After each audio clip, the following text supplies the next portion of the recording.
When the person you love looks you in the eye and says they feel nothing for you, something inside you goes quiet. Not loud. Not violent. Just silent, like a light going out. That was me the night my wife, Claire, said across the dinner table, "I don't feel anything anymore." 7 years. Not perfect years, but real ones. We'd built a home, survived layoffs, taken road trips where we got lost and laughed anyway. We'd shared birthdays and broken dreams, and I thought that meant something. Until it didn't.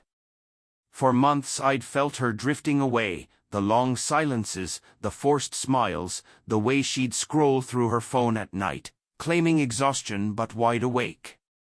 When I asked what was wrong, she said she just needed space. I gave it. Maybe too much. That night, over cold pasta and flickering candlelight, I asked, "Do you still love me?" She hesitated. Her eyes moved to the floor. "I don't know," she whispered. "I don't feel what I used to. I feel nothing." I didn't cry. Didn't shout. I just nodded and said, "All right." Then I stood, walked to the bedroom, and sat in the dark for hours, watching our memories flicker like an old movie that no longer belonged to me. The next few days passed like fog.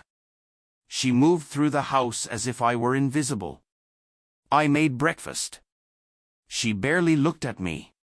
I left notes. She left silence. She wasn't cruel, she was gone, just emotionally gone. The only one who seemed to notice was her younger sister, Emily. She'd started visiting more often, checking on us both.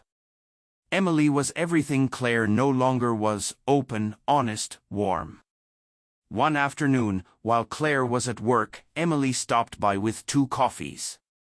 "You look like you haven't slept," she said. I smiled faintly. Maybe because my wife told me she doesn't feel anything for me anymore. Emily sighed, sitting across from me. I knew something was wrong. "She's been distant with everyone. But you don't deserve that."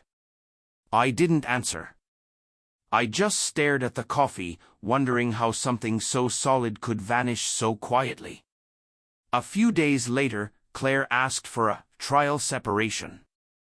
That night, she packed a small bag. "I'll stay with my parents for a while," she said. No hug. No tears. She didn't even look back when she closed the door.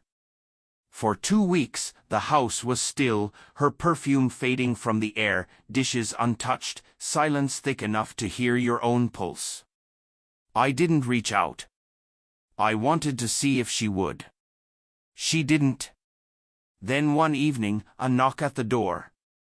Emily stood there, nervous, holding a small folder. "I need to talk to you," she said. We sat down. She hesitated before speaking. "I shouldn't be telling you this, but Claire's been talking to someone else. A coworker. It started months ago." I didn't breathe. "She said she doesn't feel anything for you because she already has feelings for him." My chest tightened, but deep down, I wasn't surprised. The truth had been sitting in the corner all along, I just refused to look at it. Emily went on quietly.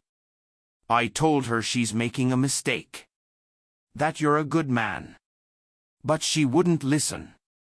I nodded slowly. "Thank you for telling me." Then Emily said something that hit harder than anything else. She asked me to tell you not to make things difficult when she files for divorce. 7 years, reduced to a warning delivered through her sister. Emily's voice softened. "I don't agree with her. She's lost. But don't let this break you. You deserve better." Before she left, she touched my shoulder and said, "If you need help, papers, lawyers, anything, call me. I'll help." Days later, the papers came. And true to her word, Emily was there. Calm. reliable. She stood by me when her own sister disappeared. The divorce moved quietly, like the end of a long storm. Claire moved away with her coworker. I didn't hear from her again, not until months later, when Emily stopped by to return a few documents. We talked for a while, and before she left, she said, "You know, Claire always told me you were too patient. Too forgiving. But that's not weakness, Jake. That's strength. I just wish she'd realized it before she lost you." For the first time in months, I smiled, a small, honest one. "Maybe it's better she didn't," I said. We sat in silence, and it wasn't heavy. Just peaceful. A few weeks later, I heard through mutual friends that Claire's new relationship had fallen apart. The man she'd left me for had already moved on. Then one night, a message. "I made a mistake," she wrote. I read it once. Didn't reply. Because sometimes the best revenge isn't anger, it's peace. And peace is what I finally had. Looking back, I realized love doesn't die in one blow. It fades in 1,000 small moments, the missed touches, the ignored glances, the nights you stop trying. Claire gave up long before I did. But her sister reminded me what loyalty looks like.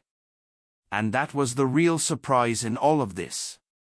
Not love, but kindness from someone who still believed I deserved better.